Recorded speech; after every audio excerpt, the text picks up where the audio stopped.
Excellencies, ambassadors, head of missions, representatives of international organizations, development partners, distinguished guests, ladies and gentlemen, good morning.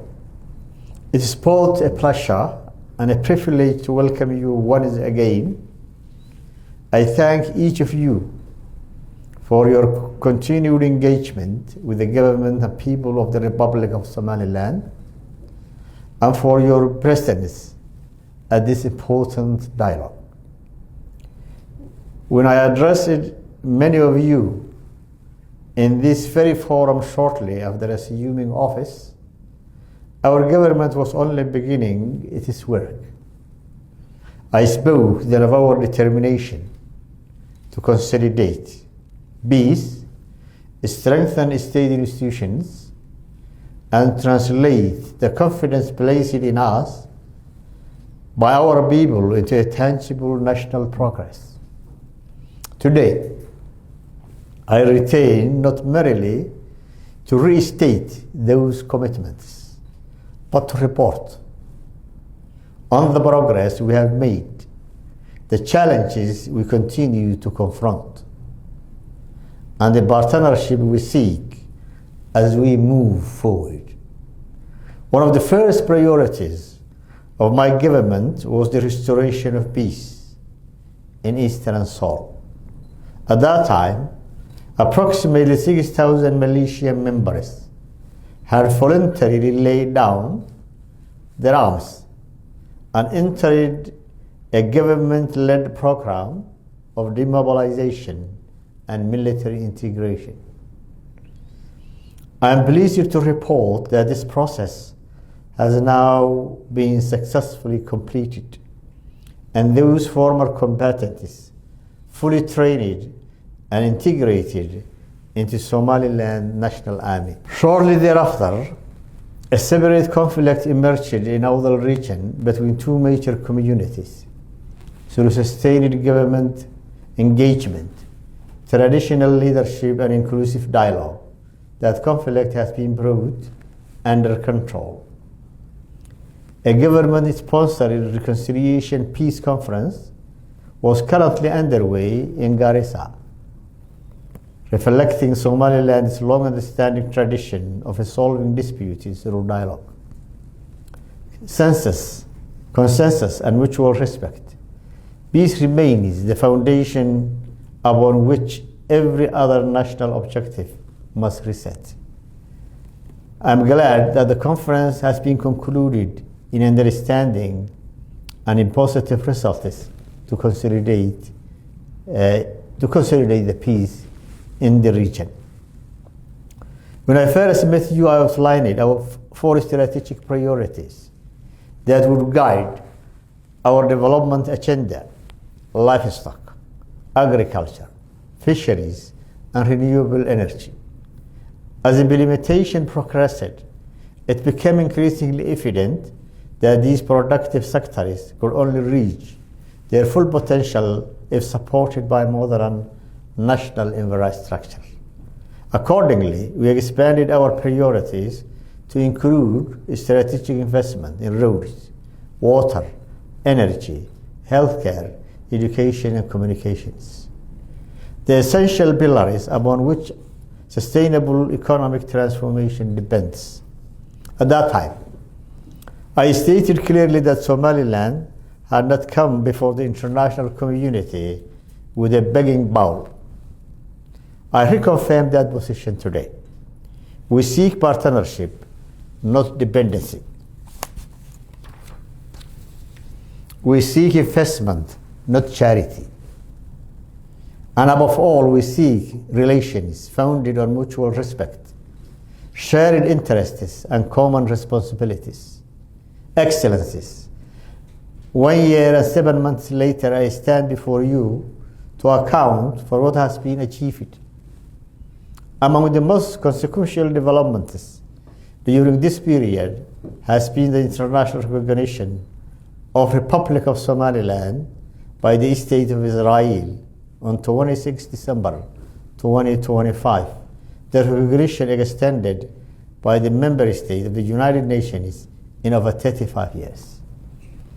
For the people of Somaliland, this was not merely a diplomatic milestone. It was the affirmation of reality they had defended, sustained, and strengthened over more than 3 decades. The response from the parties of the international community was mixed. While some welcomed this historic development, others expressed reservations, even though many of the same countries themselves maintain long-standing diplomatic relations with Israel. With respect, differing perspectives, equally we remain steadfast in our conviction that Somaliland's sovereign status deserves recognition based on the objective realities we have created: democratic governance, peaceful transfers of power, functioning institutions, responsible security, and regional stability. Recognition is not the conclusion of our journey. It is the natural consequence of what Somaliland has consistently demonstrated. Excellencies, peace remains the first priority still of my government. We continue to pursue a Somaliland-only solution to the conflict in Las Anod through dialogue, reconciliation, and national consensus. At the same time, we cannot ignore the increasing destabilizing role played by the federal government of Somalia. Rather than addressing the significant political security and humanitarian challenges confronting its own citizens, it has too often chosen to externalize its internal difficulties by intervening Somaliland internal affairs. Some of our international partners continue to encourage the resumption of dialogue between Somaliland and Somalia. We have demonstrated our willingness to engage in such dialogue before. Indeed, we did so repeatedly, in good faith, and at considerable political cost. Unfortunately, several of the limited but meaningful agreements reached during those engagements were subsequently violated by Somalia. The management of civil aviation and airspace remains a clear and contemporary example.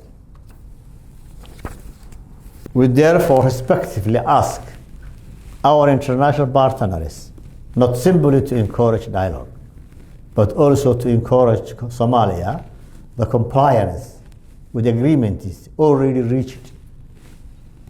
During dialogue requires mutual respect, implementation of commitments, and confidence that agreements will be honored. Excellencies, our investment in national infrastructure continue to gather momentum. Using primarily domestic resource, we have brought the Borama-Bakr Road and Hargeisa-Balligubelda Road close to completion. Construction continues to Lowyacado-Saylac-Borama corridor with support from our development partners, while expansion of Hargeisa-Inaguha Road is progressing steadily. We have also commenced the work of 2 strategic projects, Burco-Odweyne Hargeisa corridor and Arigabo-Maid Road as well. These projects are vital for our national cohesion, regional commerce, and economic inclusion. Somaliland stands ready to contribute significantly to their financing and implementation. Excellencies, energy remains central to our economic transformation. For many years, Somaliland has endured some of the highest electricity tariffs anywhere in the world, an obstacle to industrial development, private investment, and household welfare. My government has already reduced the electricity costs across our principal urban cities from approximately 80 cents to 59 cents per kilowatt. Berbera, the main port of Somaliland, now enjoys tariffs as low as 20 cents per kilowatt, largely owing to successful investment in renewable energy. Our objective is clear: extended, affordable, reliable, and sustainable energy across the country, and bring national electricity costs closer to Berbera model during the lifetime of this administration. Excellencies, water security remains among Somaliland's most pressing long-term challenges. In several regions along our southern frontier, groundwater reserves lie more than 600 meters below the surface. According to this, strategic research requires advanced technological and geological specialized expertise capable of identifying both the quantity and quality of available water. We therefore seek partnerships with institutions and countries possessing the technical capabilities necessary to unlock this resource. This resource is the water. And water is the main problem, and maybe in the region as well. We also look forward to engaging Royal Norwegian Embassy regarding valuable findings generated through Norwegian-supported study on deep groundwater resources in Somaliland, with the aim of ensuring that the data relating specifically to Somaliland can continue to future national water planning. Healthcare is another area where meaningful reform is underway. Every year, thousands of our citizens travel abroad, seeking specialized medical treatments, placing significant financial burdens upon families and national economy. Our objective is to transform Hargeisa Group Hospital into a modern national referral hospital capable of providing high-quality specialist care within Somaliland itself. This is not simply an investment in healthcare, it is an investment in dignity, reliance, self-reliance, and national resilience. Excellencies, I may conclude. We have not returned to Nairobi today with a longer list of requests. We have returned with evidence of militia peacefully integrated into a national army, with the assistance of no government. Evidence of conflict is resolved through dialogue rather than force. Evidence of democratic governance is strengthened through peaceful constitutional institutions. Evidence of international recognition earned through perseverance. Evidence of roads under construction. Electricity becoming more affordable. Hospitals being modernized. And a national development and advancing through our own commitment and resources. The Republic of Somaliland remains committed to peace, responsible governance, and regional stability, and constructive international engagement.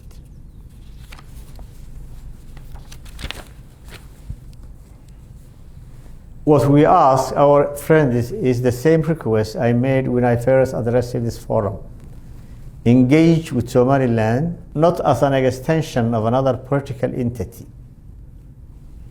but as a responsible and capable sovereign partner, ready to continue to our shared objective of peace, security, prosperity, and sustainable development.